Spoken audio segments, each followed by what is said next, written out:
I do not have the world's fanciest camera because I am using my phone camera, which is kind of like, I don't know, I got it for free through a deal, like a veteran's discount my uncle had. But anyways, me and my boyfriend and my friends went to Oddities and Curiosities this year in Pittsburgh.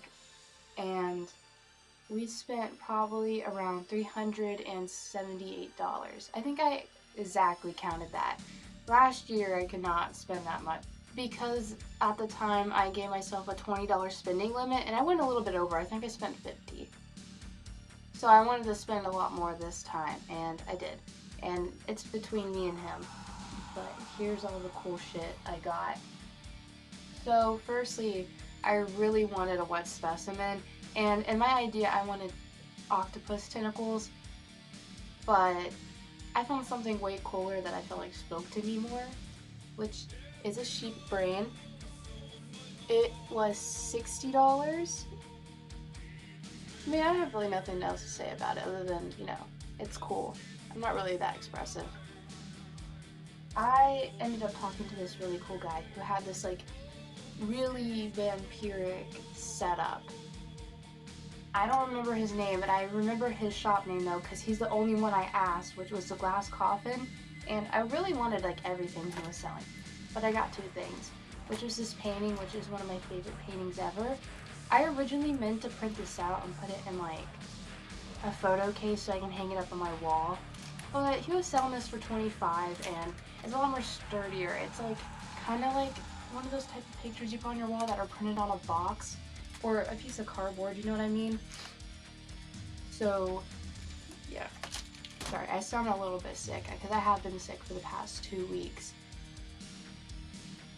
This was really cool. I had to have this, which is a toe tag. It's not used, unfortunately, but it's a framed toe tag, and he actually, I feel like he lowballed the price for me. He made it $15 because he forgot to put a price on it, but we were talking him up because this guy actually looked like a vampire. Like, he said he was 50, did not look like he was 50 whatsoever, so that's probably why he made it cheaper for us. If he had a shop open near us, I'm just saying, I would probably be there every day. Moving on to the jewelry, which honestly, I only got like 2 things. I wanted more. I really wanted rings, but any really good rings are like $80, and I didn't trust anything below that price range because I was afraid it was going to be the type of material that turns your fingers green. And I don't know, I've been looking for a really good ring, but I never buy any because I know you probably have to spend much more money just for a good solid one that doesn't, change your skin color, but I couldn't find one yet. But I got a really sick like bone cross necklace. The person who I bought it from she was really sweet. My friend kind of knows her and talks to her. Sometimes she talks to her, because she goes to local vendors near where we live. So when I bought this necklace from her, she also gave me and my boyfriend a free print, which I picked this one out. I don't know what type of even bones these are. I mean, I find bones in the woods and I don't even know what they are. I just say, here's my bone collection. I don't know what dye. She kind of has them set up like they're in a goth club, which I picked this one out because it kind of reminds me of me and my boyfriend, but we get shot every time I say but. It's cute. I think this is probably the cheapest thing I got, which was a $5 pentagram necklace, and it's honestly one of the favorite things I got because I have this like fascination with things that really remind me of like the gossip culture between the late 90s to 2010s, and I feel like around that time when I was a kid I just saw people wearing like a lot of pentagrams, like edgy stuff like Baphomet shit, which is kind of something I've been started collecting here recently. And speaking of which, I did get this like Baphomet statue, which I have been looking for one like this forever, but it's always like 70 or 80 bucks. This chick was selling it for 35, and she told me I wasn't the only one that told her that how like low the price was. Honestly, a lot of the stuff I don't even have put out really in my bedroom because I share one with my boyfriend. We don't have much space here.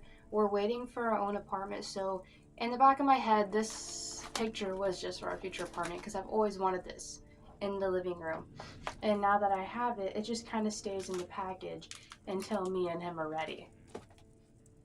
Next, I got a vampire book, which this book, let me see who the writer is, Amanda R. Woomer.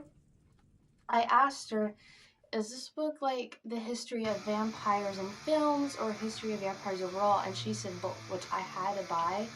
And I hardly buy from any, like, I don't really buy art from people who, you know, draw to get it sold at these things and get their name out, nor do I hardly buy any books. So I was like, this is $10, and I might as well support someone who's starting their journey in creating. And this is like right up my alley because I love informational books. Like, when I go look for witchcraft books, I never get the spell books. I always try to look for the ones that just talk about the history of witchcraft and everything. She even was sweet enough to leave a little note in it that says Sky. Sink your teeth in and enjoy. So I haven't read it yet though. I'm working on another book series, so I'll get there eventually. I got this little Baphomet holy water vase. I'm not putting holy water in it. I mean, I do have holy water from Gettysburg, but I'm not putting holy water in it. I'm thinking fake blood or just leaving it as is. The lady who sold this, she was also selling these really cool, like, switch knife, pocket knife rosaries. So it's like a rosary you have on your, like, neck, but you push, I think it's one of the button ones, like a switchblade, and it pops out a blade. It was $85. I was really debating on buying it, but I decided not to because honestly, I don't really wear rosaries that much. I own rosaries from a friend's grandma, and I bought one with a bat on it, but they're just not my favorite thing to wear. I honestly just prefer small chokers and small necklaces. I've always been that type.